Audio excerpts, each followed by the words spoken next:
His small twin boys whispered, "That's our mama," the second she stepped off the coach. The letter came on a Thursday, which I remember because Thursdays were the days I tried to bake bread. I say tried. What came out of that stove most weeks was closer to a saddle stone than anything a man would put in his mouth willingly, and the boys ate it anyway, every crumb, without complaint, because they were 6 years old and they had decided somewhere along the way that complaining was something their father didn't need from them. That killed me quieter than anything else. A 6-year-old boy deciding his father has enough trouble. Eli and Cody. Identical down to the gap in their front teeth, which they'd both lost the same week the previous fall, running into each other forehead to forehead while chasing the same chicken in opposite directions. I'd laughed that day until my ribs hurt. That was a Thursday too, now that I think about it. The letter was from the Hartwell Arrangement Bureau out of St. Louis.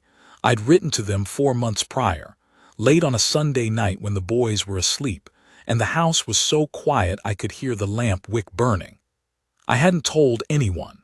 Not my brother Dale, not the Brannigans next spread over, not Pastor Yule, who would have had opinions about it that I didn't need to hear. I wrote the letter and mailed it and then spent the next 3 months telling myself it would come to nothing, that whatever woman read my particulars, widower, 2 sons, 41 years old, 160 acres outside of Cutter Springs, Colorado, no debt but no surplus either, would fold the paper back into the envelope and reach for the next one. Her name was Nora Voss. She was 34, from a town in Ohio called Millhaven that I'd never heard of. She'd been a school teacher for 11 years. She wrote, not delicate. That was how she said it, not delicate. I read that line 4 times. She asked me questions I didn't expect, not about the land or the stock or what the house was like. She asked what the boys were good at, what they were afraid of, what I thought they needed that I couldn't give them myself. That last question sat on my chest for a week before I answered it, and when I did, I didn't dress it up. I told her the truth. They needed someone who could hold them like their mother used to hold them, low and close, and rock them a little when the world went sideways, and I had never been able to do that the way she could. I'm not built for it.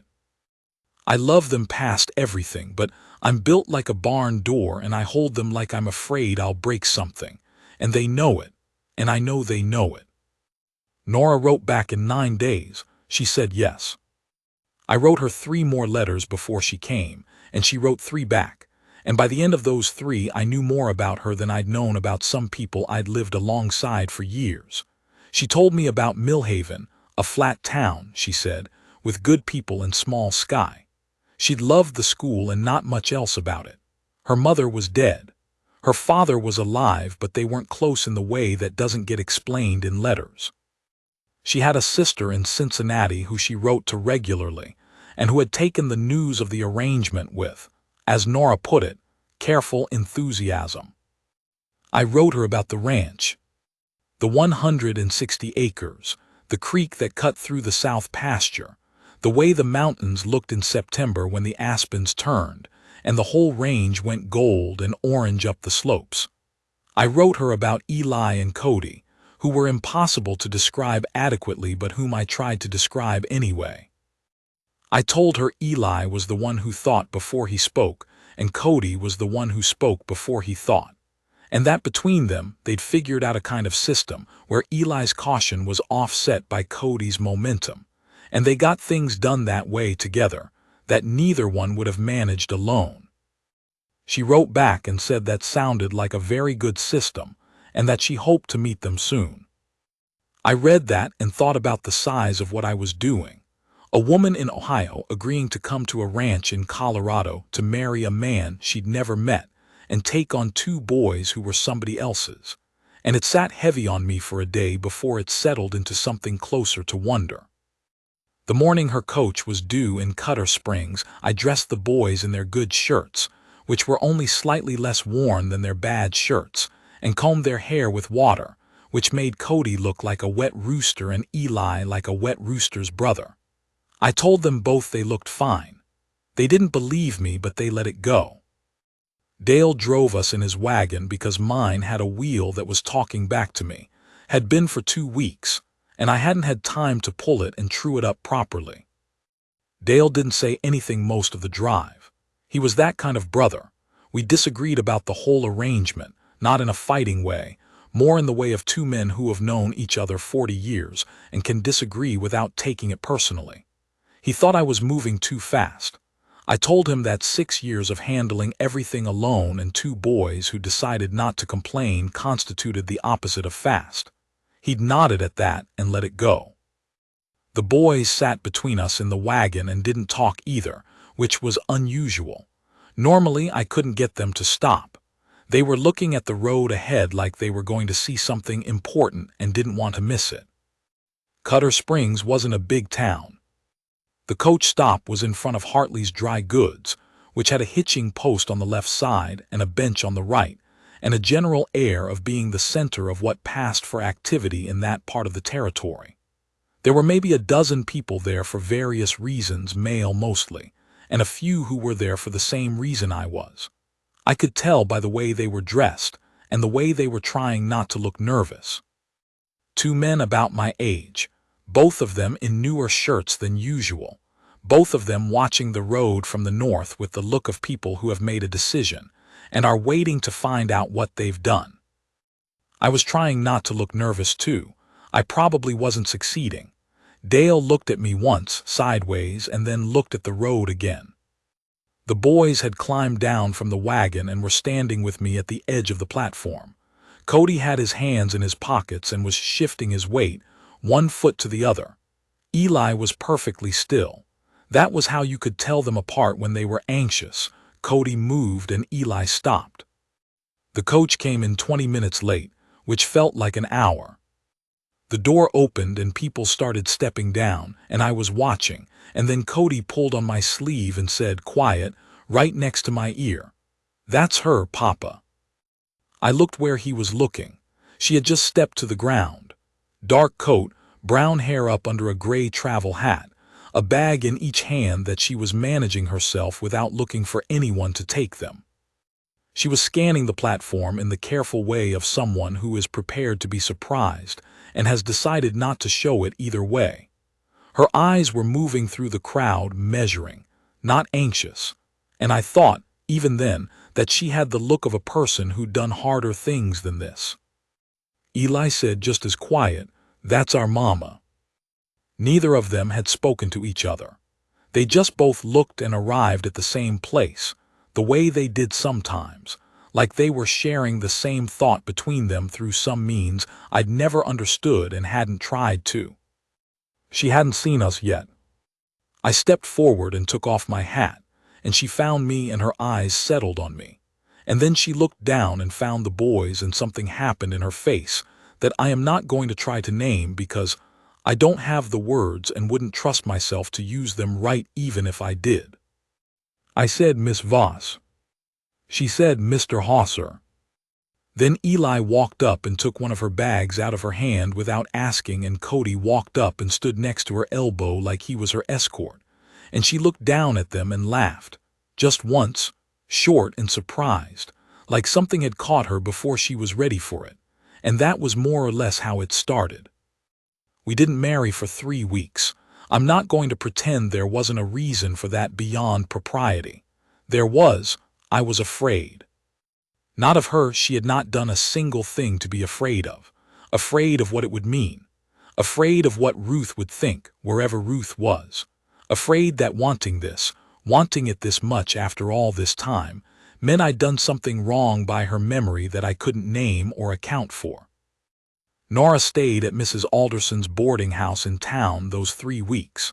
I came in twice a week with the boys, and we had dinner together at the cafe, or she cooked at Mrs. Alderson's kitchen when the old woman would allow it, which she usually would because Nora's cooking was the kind that made people want to stand near her while she worked. The boys were shameless about it. They would sit at the kitchen table and watch her like she was doing something magical, and she'd give them things to do, shelling peas, tearing bread, holding a pot lid down while something came to a boil, And they did it with a seriousness I'd never seen them apply to any task I'd ever assigned them. Tasks I'd been assigning them their whole lives, with diminishing results. I watched all of this from the doorway most nights, not quite in the room, not quite out of it. She handled the boys exactly right, which is a thing that looks simple from the outside and is not. She didn't try too hard. She didn't push at them to like her or seek anything from them or perform for them.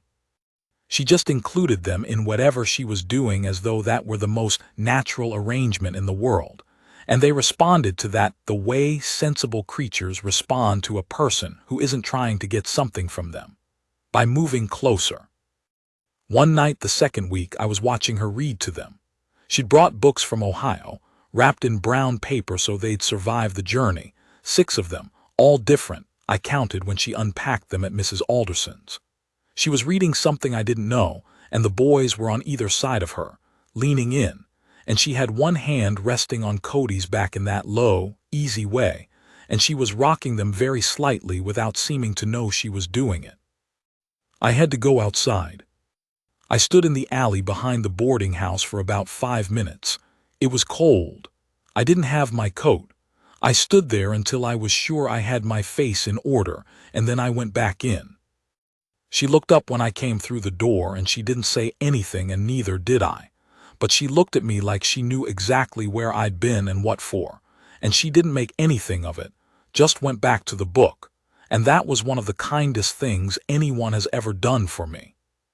We married on a Saturday in front of Pastor Ewell, who did in fact have opinions but kept them largely to himself, with the exception of a brief remark in his opening remarks about the sanctity of deliberation, which I did not take personally, because I had made deliberate choices, and deliberate was exactly what I had been. The boys stood with us, one on each side, and both of them held still for longer than I'd ever seen them hold still in their lives, which told me everything I needed to know about how much the day meant to them. After we drove out to the ranch, it was the first time Nora had seen it in daylight. She'd come out once before, a Sunday afternoon, but the sky had been flat and gray and the place had not shone well.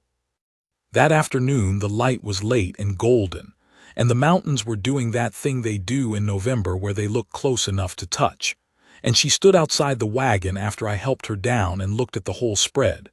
The house, the barn, the creek line, the hills going up behind, the pasture running west to where it met the neighbor's fence, and she was quiet for a moment, taking it in. She said, "It's big country." I said it could feel bigger in winter. She said she'd been born in flat country and spent 34 years looking for the edge of things, so big sounded fine to her. I didn't know what to do with that. I said, "All right then." She said, "All right." The boys ran inside ahead of us, and we could hear them before the door had finished swinging. She looked at the door and then at me, and that small thing passed between us again, something that didn't have a name yet but that I was beginning to recognize, and we went in. What I didn't know going in, because no letter explains a person, is that Nora Voss was a worker. I don't mean she was industrious in a cheerful farm wife way, the kind of thing you read about in almanacs alongside recipes for apple preserves.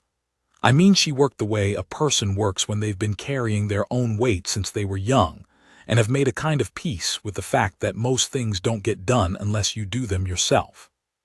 She came from a family of 5 children, and a mother who took in laundry, and a father who'd had a series of bad years that never ended. She had never had money. She'd had competence instead, and she'd sharpened it over 34 years into something you could set a clock by. The first morning she was up before me, which had not happened with another adult in that house in 6 years.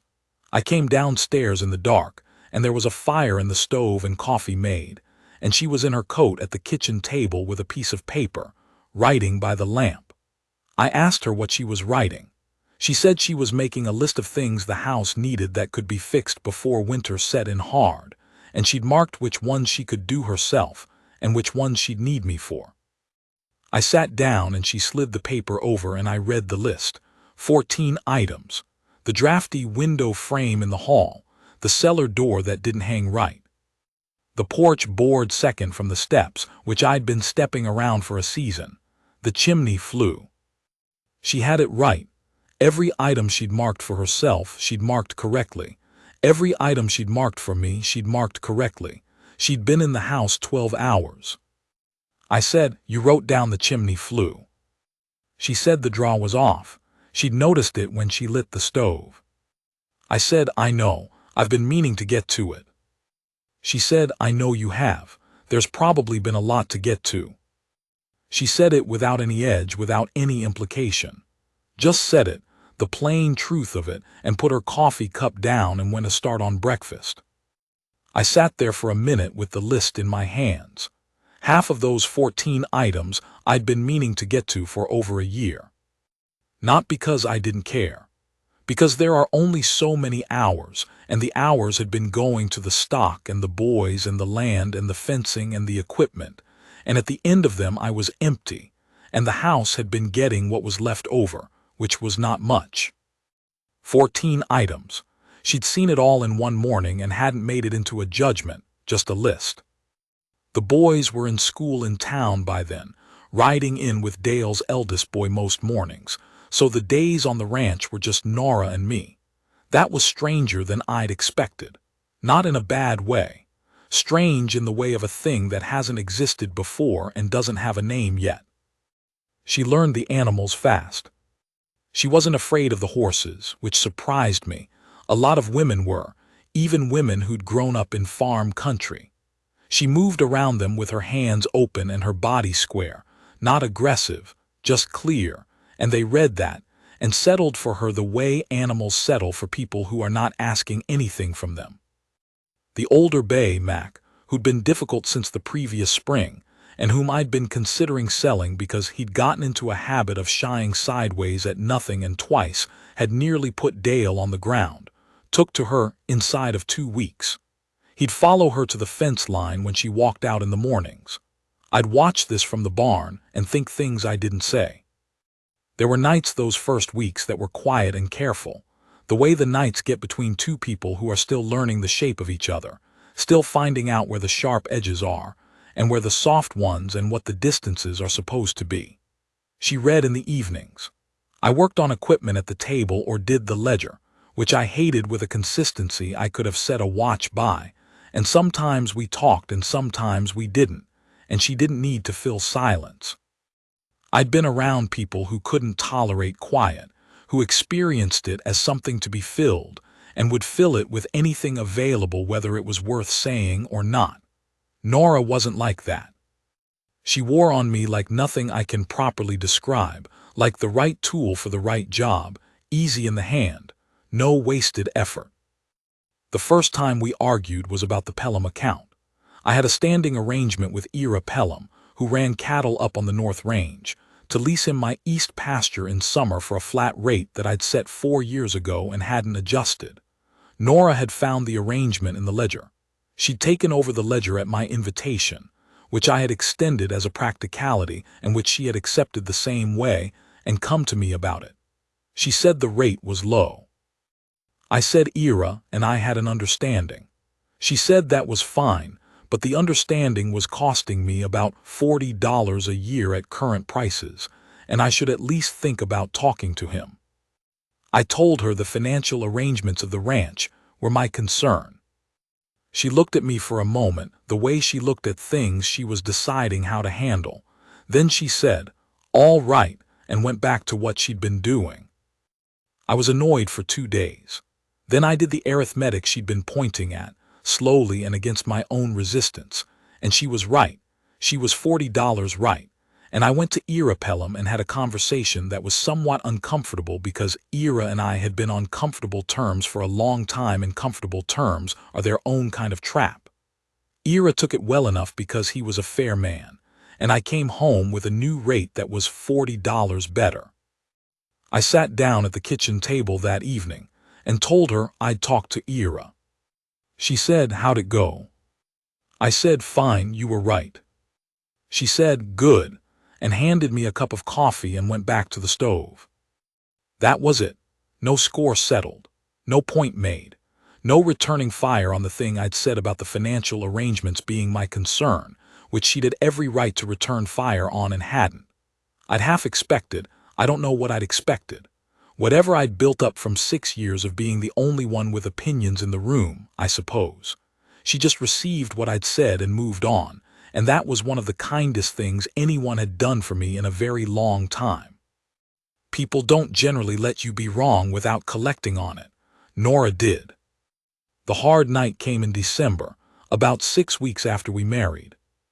The boys had been sick the week before, the two of them at the same time, the way they did everything, fever and sore throats, and the general misery of childhood sickness in cold weather, which in that house at that elevation in December meant cold was coming in under the door, and the stove was working hard, and the days were short and dark. Nora had handled most of it. She'd slept in the room with them 2 nights running when the fevers were at their worst, the blankets piled high, and a basin of cool water on the table. And during the days, she kept broth going on the stove and read to them for hours, and told them stories, when the books ran out, and managed their misery with the calm competence of someone who has tended sick children before, and knows that what they need most is the unworried presence of someone who isn't afraid. The boys had been entirely hers those 4 days. I'd been in and out, checked on them morning and evening, sat a while, went back out to the stock because the stock didn't stop for sick boys, and I'd needed to be outside. I'd felt the absence of being needed in that room. That was a new thing, to feel the absence of it. For 6 years I had been everything in that house, and now something in it was being handled that I hadn't handled, and instead of relief I'd felt something closer to envy, which told me something about myself I hadn't known. They recovered, that wasn't the issue was me. I don't get sick in the normal way, where you feel bad and rest and feel better. I get sick in the way of stubbornness compounding into something stupid. I keep going until whatever I've been keeping at bay finds a door that's been left open and walks through. The boys had been sick for 4 days, and I'd spent those 4 days cold and wet, and not sleeping enough, and probably not eating enough either. And by the time they were up and running again, I was done. It came on me fast, the way it always did when I finally let it. By the evening of the day the boys went back to school, I was running a fever that I was trying to pretend wasn't there, and I was at the barn trying to pull a shoe from the roans left 4 that had been half sprung for a day, and I was not doing it well, and the cold was inside my shirt collar and down my back, and I missed the grip on the hoof and went down on one knee in the straw, and the barn tilted. Nora was there. I hadn't heard her come in. She was just there, crouched in front of me at eye level, the lamp she'd carried hung on the post above us, her breath a small fog in the cold. She said, "How long?" I said, "I'm fine." She looked at me, just looked at me steady, and waited. I said, "Couple of days. Since the boys started getting better." She put her hand on my face to check the fever. Her palm was cooler than the air in the barn. She held it there for a moment, not pulling it away, and I was too tired to pretend I didn't need it there. A man can be tired of being the only wall between his family and the world for long enough that, when someone puts a cool hand on his face in a cold barn, he doesn't have anything left to put between himself and what that means. She said, "Come inside." I said I had the roan shoe to deal with. She said, "The shoe will wait, come inside." I came inside. I slept for most of 2 days. I remember pieces of it the way you remember a fever in images, without sequence. The weight of extra quilts that appeared from somewhere. The lamp burning low on the table by the window, turned down to just enough. The sound of her in the room, not trying to be quiet in a way that would have made the quiet worse, just moving at a regular pace, ordinary, the sound of someone going about their work in a place they belonged. She got me to eat, which I was resistant to. I remember the bowl being there and not wanting it, and her sitting on the edge of the bed and telling me plainly that she hadn't made it for me to look at. I ate it. It was better than anything I'd made in 6 years, which wasn't the point but was true. At some point in the first night, the fever high, I said something about Ruth. I don't fully remember it. I think I said I was sorry. I don't know exactly what I was apologizing for being sick maybe, for not managing it better. For having a dead wife, I was still apologizing to 6 years on. Maybe for wanting what I had in that room so much that it felt like something I owed a debt on. Nora didn't ask me to explain it. She put her hand on my arm, her whole hand flat and firm, the way she did it, and she said, "Sleep, Holt." First time she'd called me by my first name. I slept. I was upright by the third day, weak in the knees and slow in the head, but upright, which is a kind of victory. The boys were enormously unimpressed by my being sick, which was the appropriate response. They'd been sick first and recovered faster, and they had no patience for adults who took longer at anything. Cody told me at breakfast that the roan's shoe had been reset, which I didn't immediately follow. I asked him who'd done it. He said Mama had Mr. Brannigan come do it. I went and looked. It was done right. Ted Brannigan was a competent man with horses, and he'd done the shoe correctly, and the roan was standing easy on it. When I found Nora in the kitchen, I asked her about it. She said I'd been unconscious. The horse had needed its shoe. Ted Brannigan was the closest neighbor with the skill, so she'd gone over on foot through the snow and asked him. On foot through the snow, a woman who'd arrived from Ohio 6 weeks prior. I said I could have done it when I was back on my feet. She said when. I thought about the last 2 days, the timeline of when I would have been able. I said all right. She turned from the stove and looked at me. She said, "You don't have to do everything alone, Holt. That's not why I came." I stood there in the kitchen doorway with that working its way through me. A man can carry the alone of things for long enough that he stops noticing its weight. It becomes just the air, the climate, the condition of being alive. And then someone names it and you feel it all at once, what you've been carrying. I said, "Why did you come?" She was quiet for a moment. She was not a woman who answered questions she hadn't thought through. Then she said, "Because you were honest in your letters. Men aren't always honest when they want something. You told me what you couldn't do. That was worth something." She turned back to the stove. I stood in the doorway a while longer, and then I went and sat down at the table, and the kitchen was warm. And outside the window the first snow of December was coming down slow and even over the pasture. And I thought about a man who'd written a letter in the dark expecting nothing, and what had come of it. Winter proper came in the second week of December and stayed until March, which was the way of it at that elevation, and the 5 months of it made up a life. I learned her the way you learn someone when you're with them in a place that's cut off from most of the world by cold and distance. You learn the things that are true about them and the things that are performance, and with Nora there was very little performance. What you saw was what was there. She was patient with most things and impatient with waste, with cruelty, with dishonesty, with people who expected other people to suffer quietly so as not to make anyone uncomfortable. She'd had some experience with that last one, and had burned through whatever tolerance she might have started with long before she came to Colorado. She had a laugh that she didn't deploy often, but that, when it came, was genuine and unconcerned. The laugh of a woman who was not interested in being decorative about anything, including her own amusement. The boys could get it out of her regularly, Cody especially, who had a natural gift for the kind of mild absurdity that 6-year-old boys generate without apparent effort. I learned over the course of that winter how to get it out of her too, and counted it every time like something I'd earned, which was not far from how I felt. She'd sit up later than me most nights, reading or writing letters back to Ohio, and when she came to bed she was always careful about the cold she brought in from the hallway, pulling the covers back slowly, settling in quietly, and I was always already awake, and I would lie there and listen to her settle, and the house would feel like a different thing than it had been for 6 years. A house with someone in it.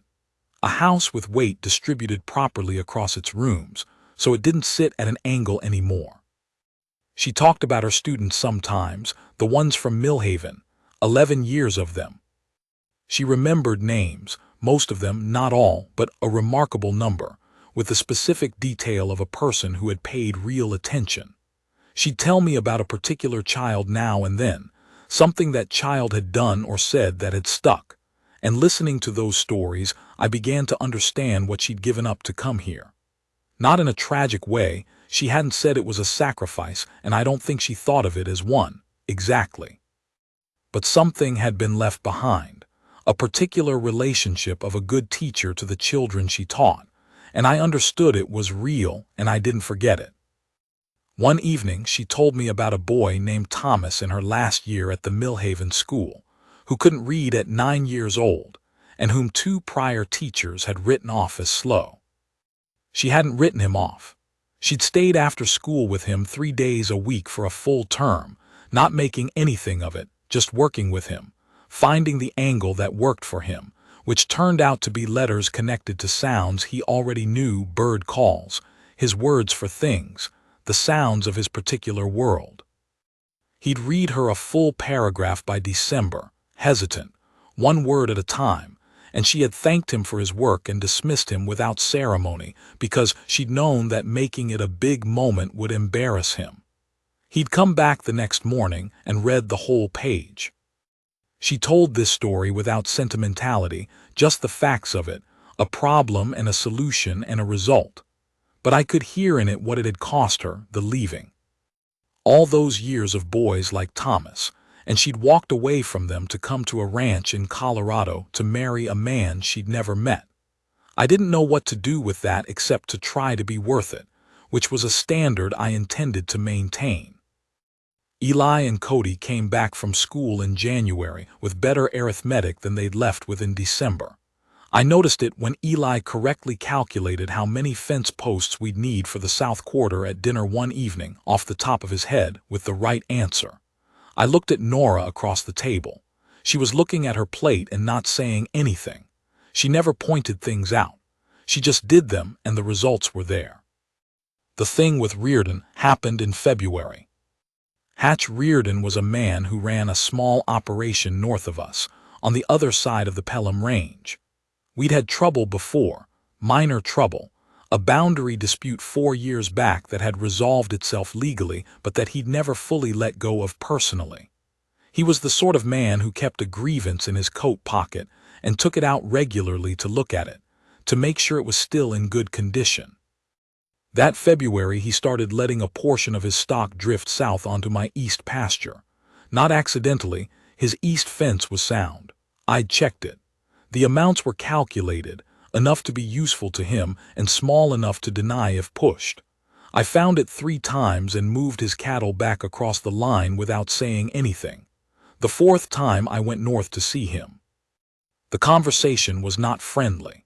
Reardon was a man who believed that if you didn't push back you were available to be pushed, and he'd formed an opinion about me over the years that I was a man who absorbed things rather than returning them. He said things about the boundary line that weren't accurate. He said things about the arrangement with Pelham that suggested he'd been talking to people in town about my business. Then he said something about how a man with small children and a new wife had enough trouble without going looking for more of it, which was as direct a threat as he was willing to make in daylight. I stood there and let him finish. Then I told him the cattle had moved south for the last time. I told him if I found them there again, I'd be returning them personally, and the conversation wouldn't be as comfortable as this one. I told him I was aware of what he'd been saying in town about the Pelham rates, that I had a different understanding of the facts, and that I'd be happy to present that understanding to whoever in Cutter Springs was interested in hearing it. He didn't say anything to that. I rode home. Nora was waiting on the porch when I came in, which meant she'd been watching the road. The boys were inside, I could hear them, some ongoing argument about something that had the particular pitch of an argument that wasn't going anywhere serious. She came down the steps as I tied the horse, and she looked at me the way she'd looked at me in the barn that December night, direct and measuring. She said, "How'd it go?" I said, "Fine." She said, "Did you need to be harder than you wanted to be?" I thought about it honestly for a moment. I said, "Yeah." She said, "Good." She put her hand on my arm, just briefly, flat-palmed and firm, and then she went inside and called the boys for their supper. I stood by the horse for a moment and looked out at the east pasture in the last of the day's light, the fence lying clean against the snow, and I thought about a man Hatch Reardon had formed an opinion about over a number of years, and whether that opinion was still accurate. It wasn't anymore. And the difference wasn't that I'd gotten harder or colder or more willing to push. The difference was that I wasn't carrying the alone of things the same way. There was a woman in my house who had come on foot through the snow to get a horse's shoe fixed, and who knew where the stove flue was off, and who kept a list of 14 things without turning any of them into a grievance, and who called me by my name in the dark and said sleep. And because of that I was standing in my own yard like I owned it in a way I hadn't in a long time. Not bigger than before, not louder. Just settled. The way a fence post is settled when the concrete has cured around it right, not showy, just solid, not going anywhere. Men like Reardon can feel that sort of thing in another man even when they can't name what changed. What they feel is the absence of give. It had given me, that looseness that comes from carrying too much for too long, and somewhere over that winter it had gone out of me. Not because I'd decided to be different, because I wasn't carrying it alone anymore. Reardon's cattle stayed north of the line after that. I heard later he'd been having trouble with his east fence after all, something about the posts. Spring came slow that year. The snow came off the mountains in stages, and the pasture greened up in patches, and the creek ran high and fast with the melt, and the air had that smell that only comes for 2 weeks in April, wet dirt and something else. The something else that means the worst is over. The boys came home one afternoon and announced with some gravity that there were meadowlarks back in the south field, which was their personal measure of the season's arrival, had been since they were 4. We had a good spring on the stock. 3 of the mares had foaled over the winter, and all 3 foals had come through clean, and the calves were healthy and numerous, and by April the ledger was looking better than it had looked in 4 years. Nora noted it one evening with her finger on the column, looked at me over the lamp, and that was the whole conversation. She didn't elaborate, and I didn't need her to. I built the boys a proper bed frame in March, to replace the rope-pen board arrangement they'd been sleeping on since they'd outgrown their first beds 3 years prior. I'd been meaning to build it since they'd outgrown the old one. I built the new one over 2 weekends, working in the barn in the cold, and I did it carefully, with good lumber I'd been setting aside, mortise joints and a proper headrail, sanded so it wouldn't catch on anything. When I set it up in their room and they jumped on it simultaneously to test it, the frame held solid and didn't make a sound. Nora came and stood in the doorway while they tested it with what I can only describe as scientific intensity. She was looking at me, not them. I was watching the boys and pretending not to notice. After the boys were in bed, she came out and stood in the hall and said, "That's good work." I said it was past due. She said, "Things get done when they get done. That one's done now." She said it the way she said most things, straightforward, no ornament, the right size. Not bigger than it was. That was the thing about her. She didn't need to make things bigger to make them mean something. She just put them in the right size and left them there to be what they were. In May, she found out she was expecting. She told me on a Sunday morning, the boys at Dale's for the weekend, the house quiet with just the stove and the birds outside. I was at the table with the coffee. She sat down across from me and put her hands flat on the table, the way she did when she had something to say. She said, "I'm going to have a child." I put the cup down. She was watching my face the way she watched things she wasn't sure about. I don't know what was on it. I was working through a number of things at the same time, the good of it and the weight of it, and the thing it meant for her and what it meant about us and what it meant for Eli and Cody, and whether I deserved it, the last one arriving uninvited the way it always did. I probably wasn't doing any of it gracefully. I said, "Are you well?" She said she was fine. She said she'd been fairly certain for 3 weeks before saying anything. I said 3 weeks. She said she'd wanted to be sure. I sat there with that. 3 weeks of carrying it alone, managing it in that quiet, competent way she managed everything, waiting until she was ready to let me in on it.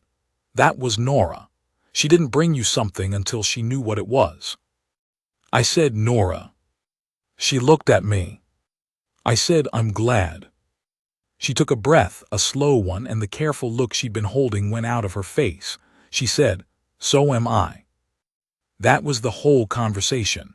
The coffee went cold on the table. We sat there in the quiet kitchen in the May morning, the window showing the pasture and the mountains beyond it, and I looked at her and thought about a man who'd written a letter in the dark expecting nothing, and a woman who hadn't been delicate, and 2 small boys who'd known something the second she stepped off the coach, and how the biggest things that ever happened to a man can come in so quiet you don't hear them until they're already in the room with you, already changing the whole shape of things, already there.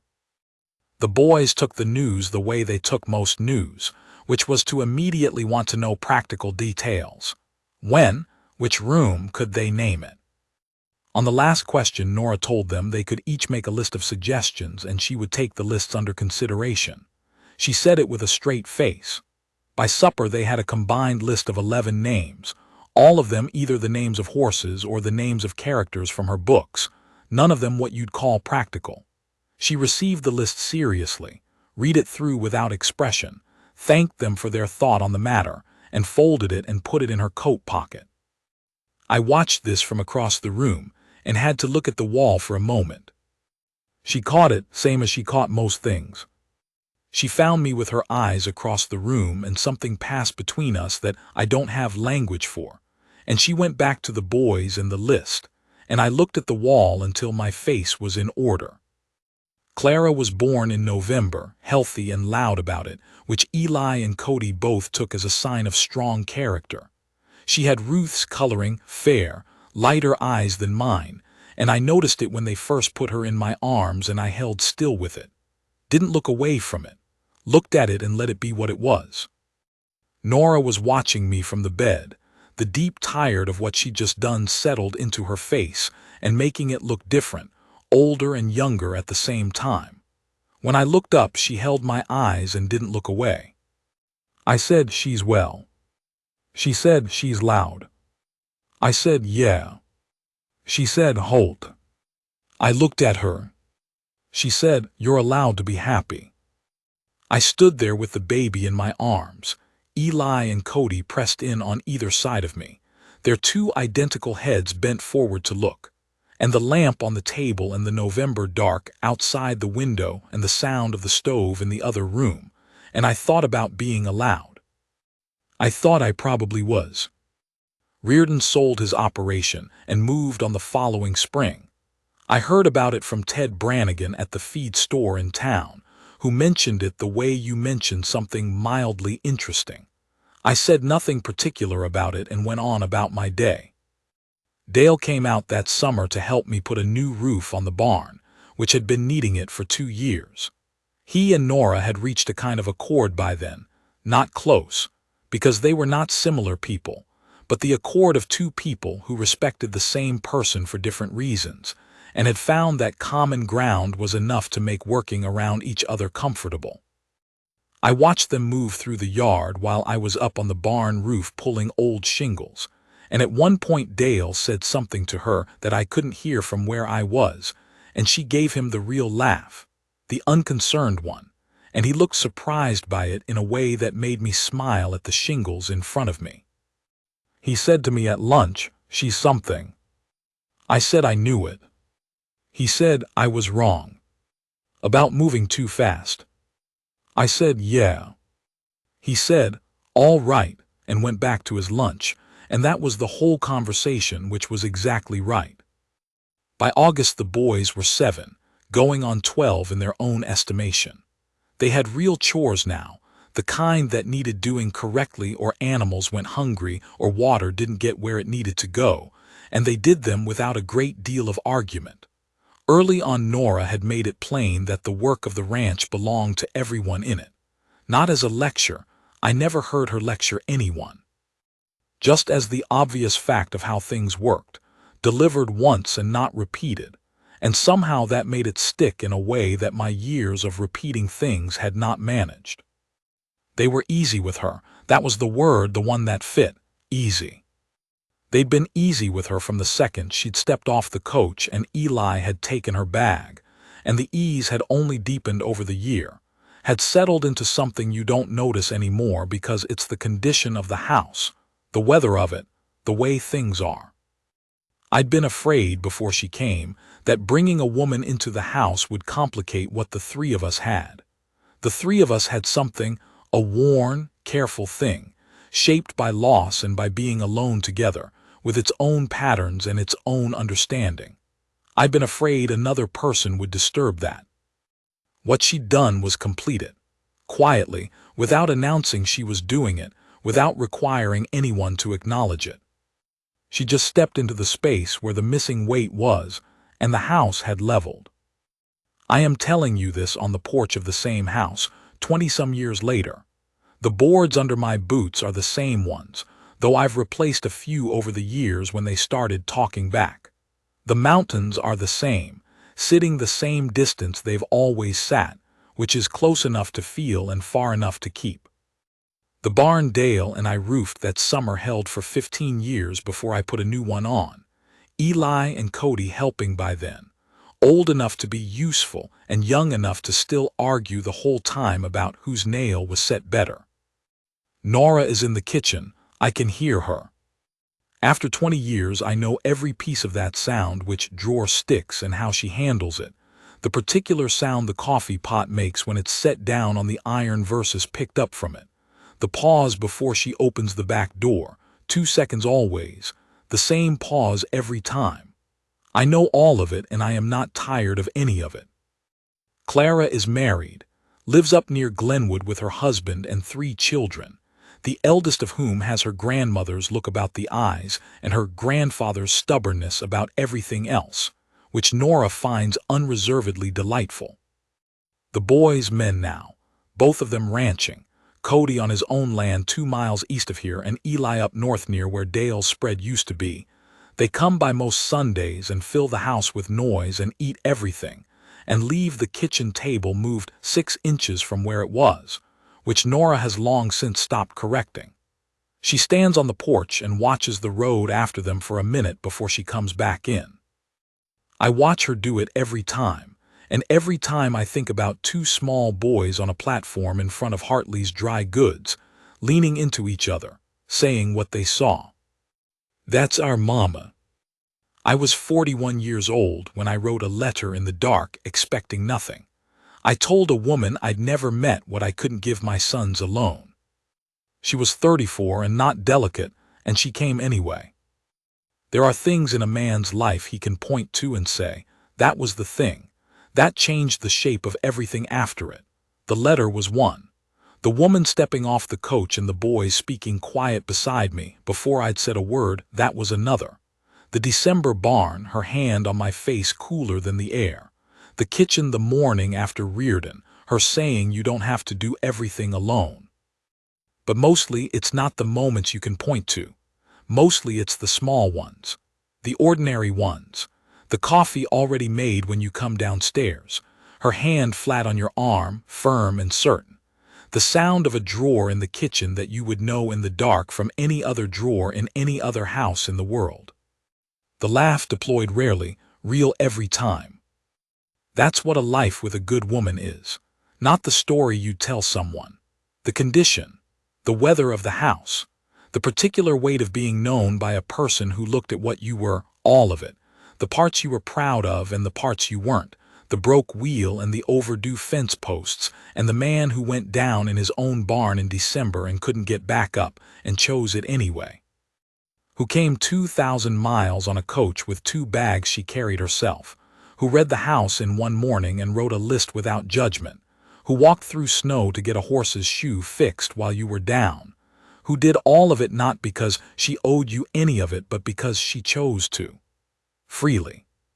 Again and again, morning after morning, year after year, all the way to now. A good woman's loyalty is not a thing you earn once and keep in a drawer. You earn it every day. I know that. I have tried to earn it every day. She'd come through the back. I hear her step on the porch boards. She comes and stands next to me in the late light and looks out the same direction I'm looking, at the pasture and the mountains and the fence line running west, the whole 160 acres of it, mine and hers now in the way things get to be when they've been the backdrop of a life together. She doesn't say anything, neither do I. We've gotten good at that. She puts her hand on my arm, flat-palmed, firm. And I am, as she once told me, I was allowed to be happy.